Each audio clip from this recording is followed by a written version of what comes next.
larger problems must become our priority.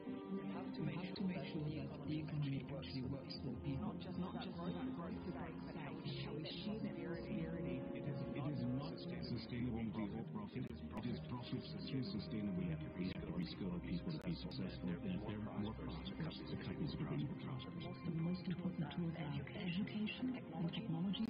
Technology creates opportunities so that people are able to move to greener industries. Not about knowing that we are in a climate emergency, about choosing to take action. Decisively in the support of renewable energy. The science is very clear today that the sustainable path is more attractive. We can focus on the short-term benefits, or we can look further to solve bigger issues. We need unprecedented collaboration to fight systemic change. It means redesigning the instruments we currently have. On a completely different trajectory, and that doesn't leave anybody behind. We are one community. We have to remember that.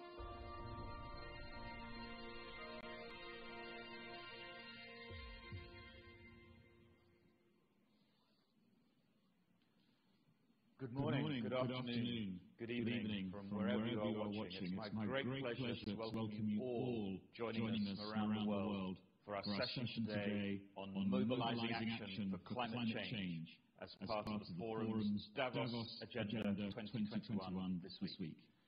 Now, 2021 is a decisive and opportune year for economies, industries and society at large to strengthen alliances and unlock the potential to accelerate climate action globally. And China continues to play an important leadership role in this respect. It is therefore my absolute pleasure to welcome today the distinguished Minister of Ecology and Environment, Mr. Huang Rongqiu, of the People's Republic of China, to open today's discussion by sharing China's vision and commitment to accelerating climate action both nationally and globally. Minister Huang Rongqiu holds a doctorate degree in engineering and was a professor for nearly 2 decades. He took office as the Minister of Ecology and Environment of China in April 2020, having served as Vice Minister of the then Ministry of Environmental Protection of China since 2016. Minister Huang Rongqiu, a very, very warm welcome to Davos Agenda 2021. The floor is yours, sir. 好，感谢 Thank you. 感谢主持人，感谢你 Thank you. 热情友好的介绍。 Your 各位嘉宾、 kind 女士 words. 们、先生们。 Ladies and gentlemen, good morning, good afternoon, good evening. I am very pleased to attend this Davos Agenda Dialogue and to attend this session. Climate change is the biggest challenge facing the humanity. To pursue low carbon development is the biggest question facing all of us. In the beginning of this year, we carry out this dialogue. It is the right moment.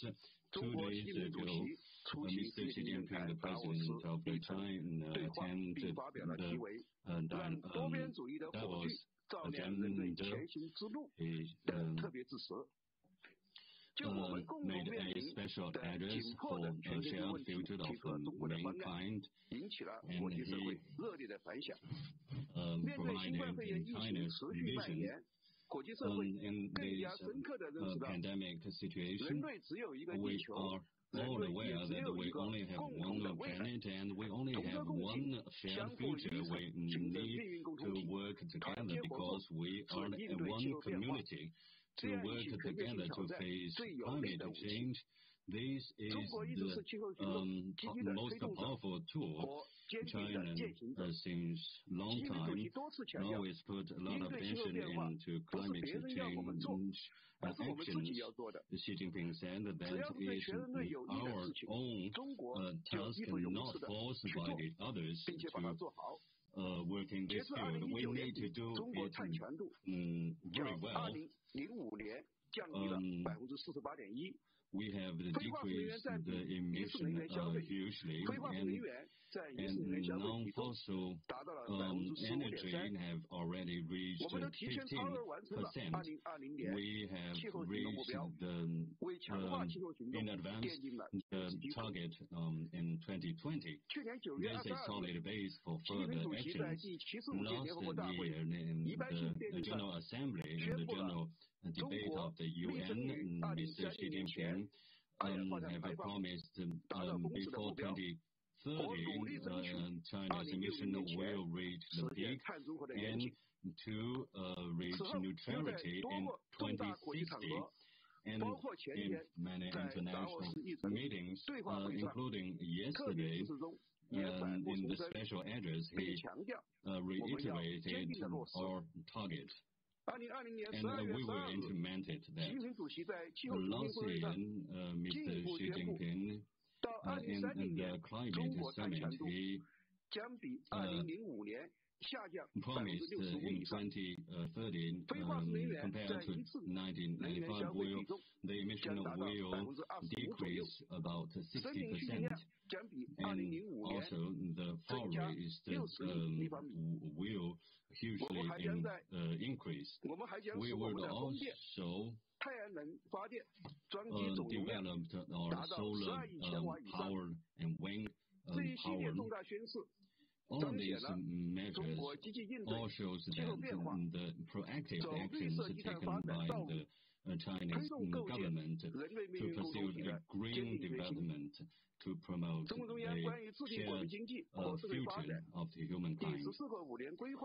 And our 14th five-year plan also includes the measures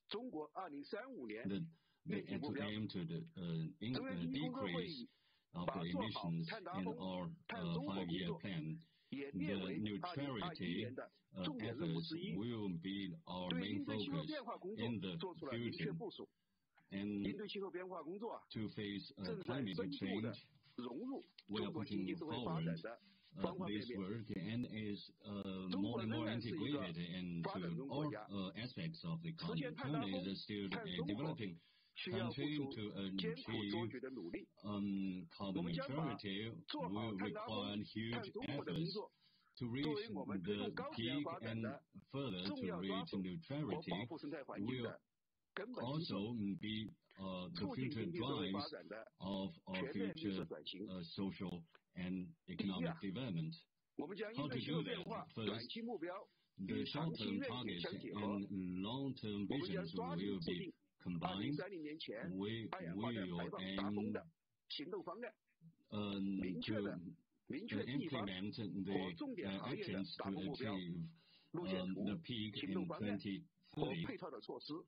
There will be roadmap and actions be rolled out. We strengthen all the efforts to, for example, to push the coal consumption to reach the peak the earliest possible. All this to aim to achieve the strategic objective of carbon neutrality in 2060. And we'll focus on the key industries and key policies.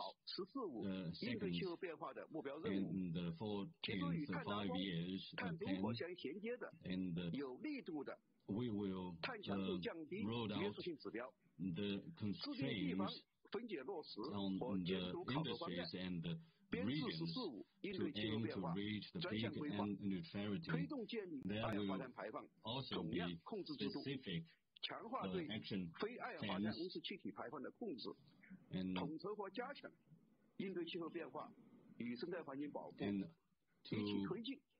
to push forward all the work in environment protection and economic development. Third, we will accelerate the building up of carbon market. China has already launched the market, and now 45% of the CO2 emission is covered. Especially it covers the power plants. And then, later, we will further develop this market and to have more players involved in this market and to provide more products with carbon pricing and to give it a role of leverage. And third, we will accelerate our adaptation efforts. We aim to 2035 in all fields. We all have adaptation objectives to increase resilience overall and also to share our experience with the other countries. And fifth, we will strengthen South-South cooperation. We have our R&D plan of $1.2 billion US dollars in these corporations. We have signed 39 agreements, bilateral agreements, and we have also organized 145 trainings with more than 2,000 specialists trained. In the future, we will roll out pilot projects and also improve our work in other fields such as training and to further provide our help to the others. And we also provide more green public goods to other countries. Ladies and gentlemen, we have a lot of work to do. We need comprehensive participation of all. I have three suggestions. First, we need to forge a consensus. We have a shared future. Multilateralism, win-win is the only choice. The goals are common but differentiated. We all need to pursue these objectives. The protectionism is not the way. The developed countries need to make up what has not been done for the previous not attained objectives. And also, they should be combined with other efforts like the economic development and poverty relief. And it is urgent need the developed countries need to act first and to roll out concrete measures and to effectively support the developing countries and to aim a long-term action. And second, we need to learn from each other.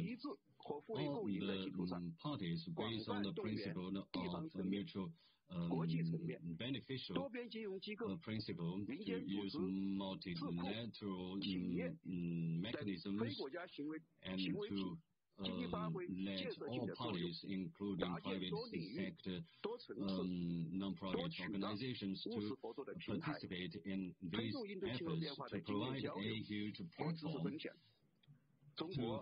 to promote knowledge sharing. We are willing to work with others to achieve concrete good results for this year's COP26 and to share with the others the green, beautiful future. Thank you very much. I would wish all the success to this forum. Thank you.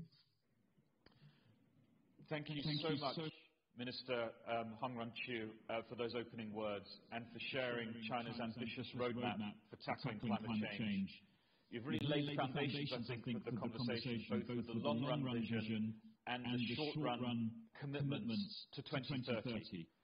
Allow me now to introduce our moderator for today's panel discussion on mobilizing climate action, Tian Wei, renowned host of World Insight at China Global Television Network and a good friend of the World Economic Forum. Tian Wei, over to you. Thank you so much, Dominique, for your guidance of this session. And thank you especially to Minister Huang from China for outlining China's specific plan and action from 2021 to 2035 and eventually to 2060, and also efforts for international cooperation. Having said that, though, mobilizing action on climate change is a common task for all of us. In order to do it well, I'm so honored to be joined by a very strong panel. They're coming from different parts of Asia and Europe, and they're going to provide us with great insights. And today, after the discussion, we're also going to invite some questions coming from participants of Davos Agenda. We hope that we'll have some time to answer your questions. So my honor to introduce the panelists. Yoriko Koike, who is the governor of Tokyo from Japan. Good to see you. Thank you very much. Christian Romanale, who is the group CEO of Swiss Re, now based in Switzerland. Good to see you. Thank you. And certainly our fellow YGL, especially hello to you. And also Teresa Rivera, Deputy Prime Minister, Minister for Ecological Transition of Spain. What a pleasure. Good to see you. Good to see you. Thank you. Last but certainly not least, we have Ha-Cho Shin, who's the CEO of LG Chem from the Republic of Korea. Good to see you. Hello, everyone. Hello, let's jump directly into the conversation. I know all of you have a lot to share. Go to you first, Madam Deputy Prime Minister from Spain. Earlier, the Chinese side already outlined a very specific agenda, action, and plan. Now, here's the turn for Europe and also for your country, Spain. What are your plans, concrete steps, and actions? Share with us, please. Thank you. Thank you so much for this question and for having the chance to discuss with you all. There are two ideas that Minister Huang stressed that I share very much. The first of them, thinking in terms of one community. So it is our own task being responsible of the government, company, or local community. I think that this is very important. And the other issue is how far we can reach linking values such as prosperity, inclusiveness, opportunities, cooperation with climate action.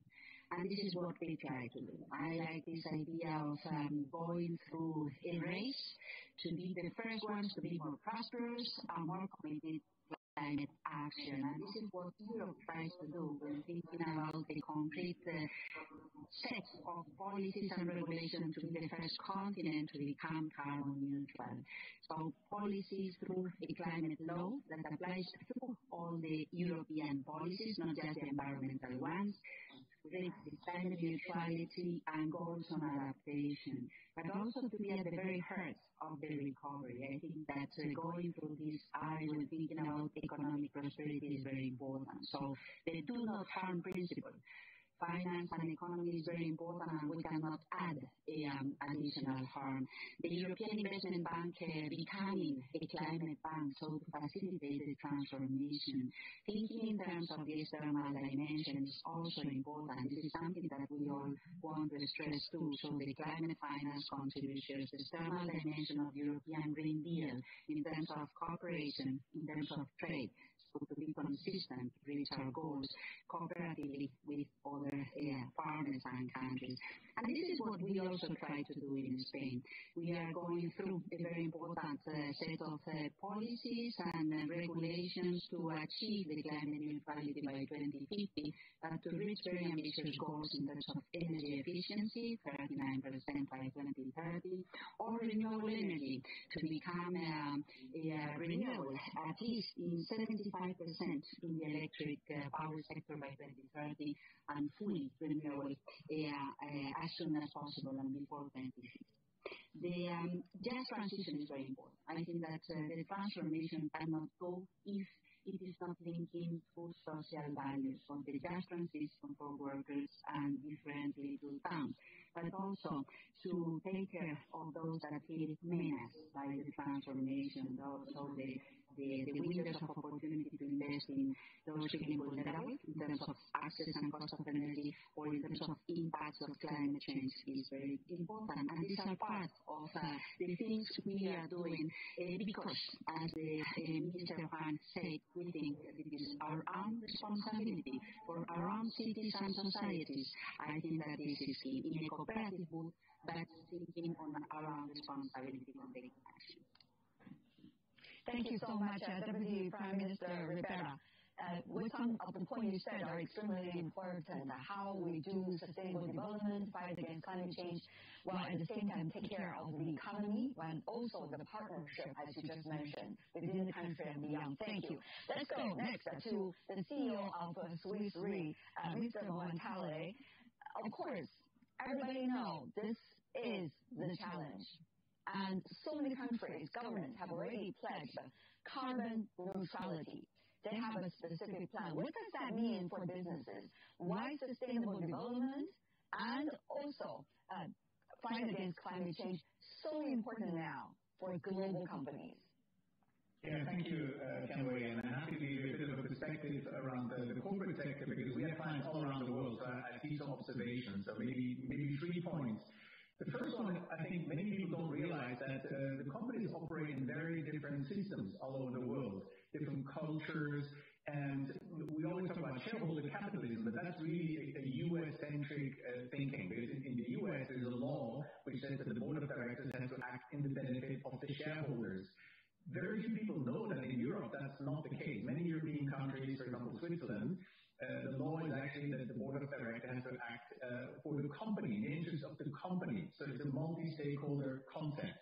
But of course, Europe has been heavily influenced by the US, and so there's an overlay here. But here, having friends from China and Japan, whose societies I visited a lot, obviously they have a very different approach to that. There's a more ancient philosophy behind it. There's the harmonious society concept in China, for example.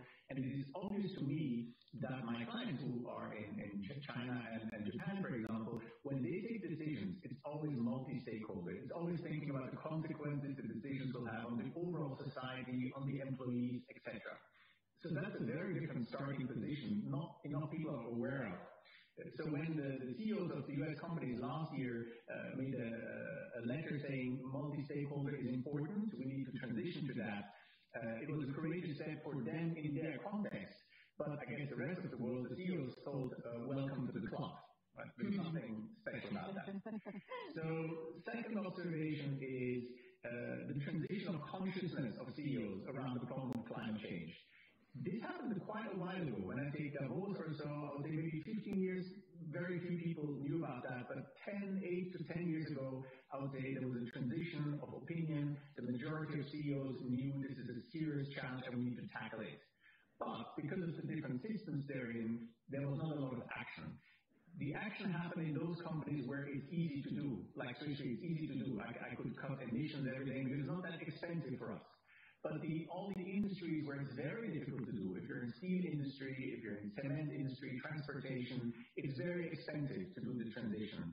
And the CEOs didn't see a mandate, they didn't see enough reason to do that, and they were afraid of getting out of business. So that's why, even though the transition of consciousness was there, you didn't see a lot of action. So what's different now? My third observation would be that finally the loop is closing, and certainly in the Western world, there's been a movement of shareholders. That's the decisive action. The shareholders are changing their opinion. The public opinion is shifting. Major shareholders are pension funds. Pension funds feel the pressure and start to put the pressure on companies that they have to transition to the net zero world. It started in a Nordic country in Europe, but it came down south and it went over to Canada and then to the US. And now you can see this movement about 2 years ago it started. It's very strong. Every meeting I have with shareholders, they ask me around ESG, where we are. It's becoming stronger and stronger. And so yesterday, I can say, they accumulated in the letter of Larry Fink, who is the biggest asset manager, as you know, in the U.S., to basically say the companies who don't commit to net zero 2050 will be left behind, which is, I think, a strong symbol. And I can see enormous interest now of companies, also of the steel industry, all other industries. They know it's really, the pressure is huge. And I think there's a big need to collaborate across business find solutions around that. So I really think we're in a tipping point in terms of action, and I'm happy to elaborate later maybe a little bit more on that. Thank you, Christian, for that.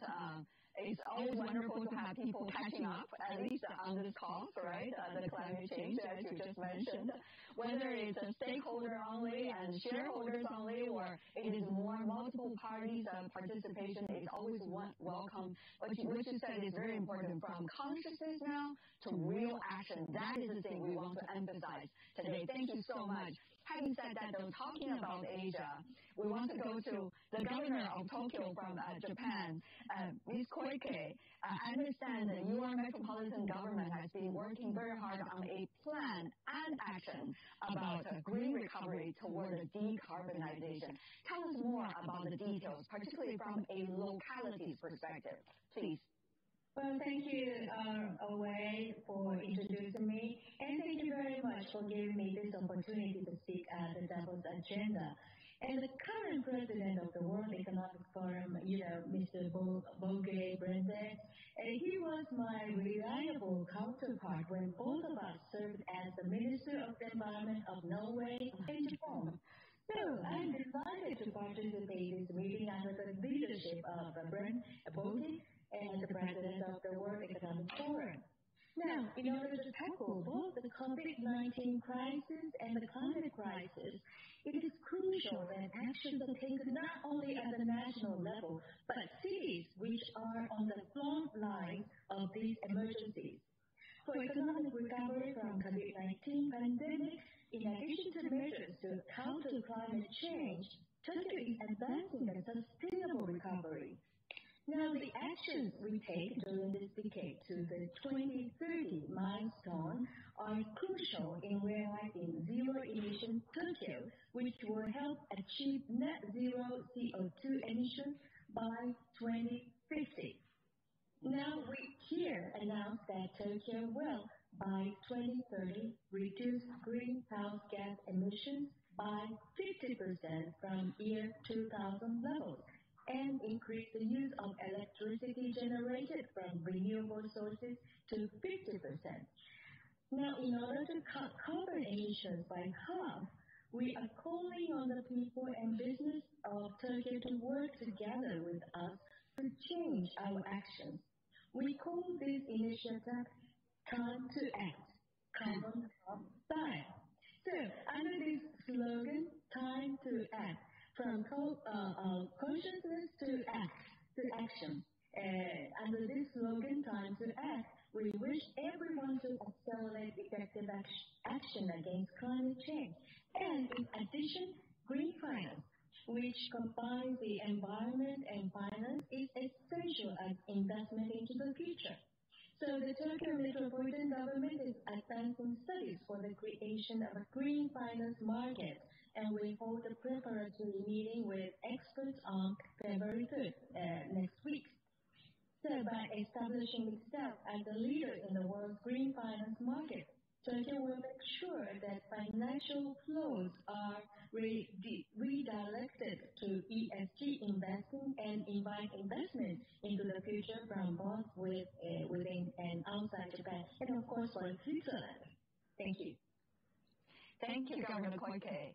I'm so glad that we are having a panel of European and also Asian government and business leaders, because there are really a lot to compare notes about. And many are taking concrete steps, as you said, time to act. I love that slogan.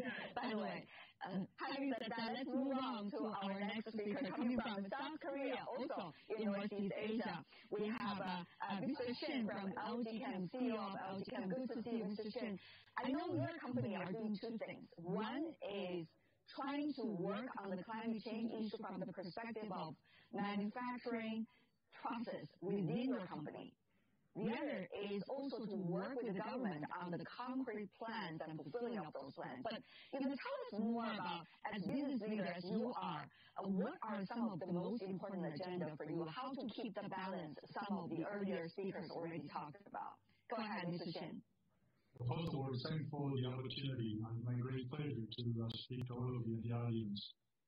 I'm running the company by the name of LG Chem, a $30 billion Petrochemical-based company is one of those industries that Christian mentioned as far as hard to convert type industry. But I tell you our story, and then I have a couple of points to make relative to the subject. In 2019, our company, LG Chem, emitted 10.5 million tons of CO2 as a company.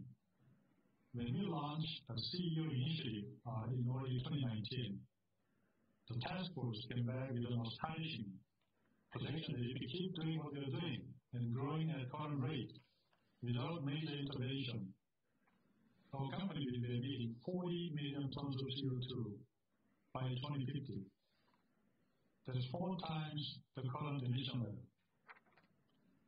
That harsh realization actually prompted us to think about the whole subject very seriously, which led up to the declaration of LG Chem's 2050 carbon neutrality initiative, which was announced. Our 2050 goal calls for holding 2050 emission level at 2019 level, or a reduction of 30 million tons of CO2 annually by 2050. To put this number into perspective, 30 million tons of CO2 every year reduction is equivalent to the amount of CO2 generated by 12.5 million internal combustion engine vehicles. Or it can also be offset by planting as many as 220 million trees. So we are talking about daunting task here. We knew from the beginning that the only way to make this work is working backwards from our 2050 goalpost and actually find a way to get there. Using the right to left thinking with a clear leadership commitment and accountability attached to each milestone. Otherwise, we knew from the get-go this is not going to happen. We deployed the full range of famous avoid, reduce, and compensate tactics with specific milestones assigned by business, by geography, and by each plant site. Some of our key strategy includes, number 1, practicing renewable energy 100 in all of our global manufacturing operations. And number 2, significant R&D effort to commercialize breakthrough technologies such as carbon capture and utilization to directly reduce carbon from our petrochemical manufacturing processes. And number 3, replacing fossil fuel-based raw ingredients with bio-based raw materials. So it has been a daunting task, and we are in the second year journey now. But so far, obviously, we think we are still closer to the beginning than to the end. But I can feel, after a year and a half of all our effort, that we now have a pathway. We can see the pathway to get there by 2050. You mentioned what is my friendly advice to my colleagues around the world who may be in the same shoes as me, like CEOs and business leaders around the world, is that leadership commitment at the top is the only way to make this happen. So actually, I propose a 3-step recommendation that I have for all CEOs and industry leaders around the world to make this happen. And that is commit, operationalize, and engage. First, we should commit ourselves to the goal and declare that this is your personal priority as a CEO. Otherwise, it's not going to happen. And then operationalize. In other words, set a specific milestone and develop actionable plans to get there. Without clearly defined reduction goals and strategy and actions, the slogan alone can be quite hollow in a hurry. And then third, engage. We need to collaborate with many other stakeholders, such as public sectors, society at large, to tackle this issue together as a team. So that's what I'd like to leave with you. Commit, operationalize, and engage as a working model for my colleagues in the industry. Thank you. Thank you, Mr. Chen. I love CEOs who are having concrete plans and certainly principles, as you just mentioned, and also being a mathematician, laying out all the numbers so that we can achieve them on time. Thank you for that. Having said that, let me move on to another round of discussion with all of you. You have already beautifully laid out the plan that you have, the principles that will lead us there. So tell us some more concrete issues as to what you're working on right now. What are some of the challenges? How are you overcoming these challenges? For example, in Tokyo, I mean, this is a huge metropolitan city, Governor Koike. I just wonder how many stakeholders you have to engage in this process in order to achieve the goals that you just said, and how many people you have to talk about time to act and time to act. Governor Koike. Thank you. Tokyo's population, just for your information, we have 14 million. Sure. Not big enough. Anyway, as a leading eco-friendly city and an international financial center, Tokyo is implementing various measures to find solutions to environmental and financial challenges. First, as one initiative we are taking to accelerate actions for a 50% reduction of CO2 emissions, we recently announced the banning of all sales of new gas-fueled cars in Tokyo by 2030. And Tokyo is a member of the C40. That is a group of major cities, including New York, London, Paris, and those major cities in the world dedicated to tackling climate change, of which I serve as a vice chair. And we will work with the other C40 member cities, as well as with the businesses, NGOs, and other organizations to call for climate action, a global movement against climate change. Now, regarding sustainable buildings, we have so many tall and big buildings in Tokyo, and which boast high environmental performance based on our years of experience and expertise in this field. We will demonstrate leadership in their promotion, and this will be facilitated by ESG finance. And we are advancing initiatives that combine the environment and finance as measures to promote ESG investing. And these include issuing Tokyo Green Bonds. Tokyo was the first local government in Japan to issue such funds, and creating the Tokyo ESG Fund for investment in renewable energy. And as I just mentioned, we plan to make Tokyo a leading city in green finance. To do so, we will build a system to attract capital for ESG investing from within and outside Japan, and for the creation of what we tentatively call the Tokyo Green Finance Market. This is what we are tackling and challenging. Thank you, Governor Koike. I really love the atmosphere right here in this panel, because we see a very voluntary, friendly competition is going on about the concrete plans and also actions to be implemented. Then let's go to another Asian colleague coming from South Korea, CEO of LG Chem, Mr. Shane. What about your engagement of stakeholders? Every country has their own unique cultural and also business background. How are you doing that with your company in South Korea? Tell me more about it. Right. Obviously, collaboration is the key in making this work. The public sector, industry, and society at large, and industry should also talk to industry, because some of these technologies like carbon capture is so big that not one single company can perfect the technology, so we work together. Maybe even with the government in terms of this commercialization of technology. But it is so obvious that industry alone cannot achieve the reduction goal. I'll give you an example. Without getting full access to renewable energy infrastructure and the policies in place to be able to directly purchase the renewable energy power from the source, it will be difficult to achieve the 100 goal as an industry. This is where public sector and its policy come into play. As far as carbon reduction from manufacturing processes, we are still relying on some major technical breakthrough that has yet to happen. Has to do with the processing technology, such as how to capture carbon and utilize it, what's the energy equation to make it happen, and catalyst technology and all that. The magnitude of this type of technical challenge is so big that no one company can perfect this technology alone. Hence, the need for essential industry partnership and collaboration.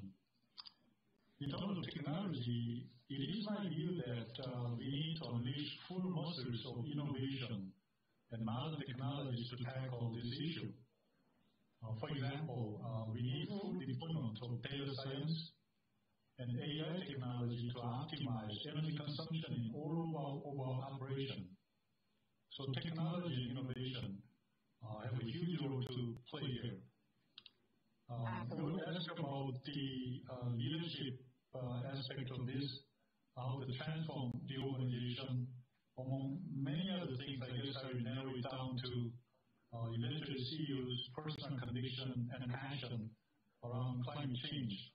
I think the passion and conviction become contagious in the organization. We all know that once we get our people's hearts and minds, then they'll be able to move the mountains. And frankly, nothing less than moving the mountains is the type of monumental task ahead of us.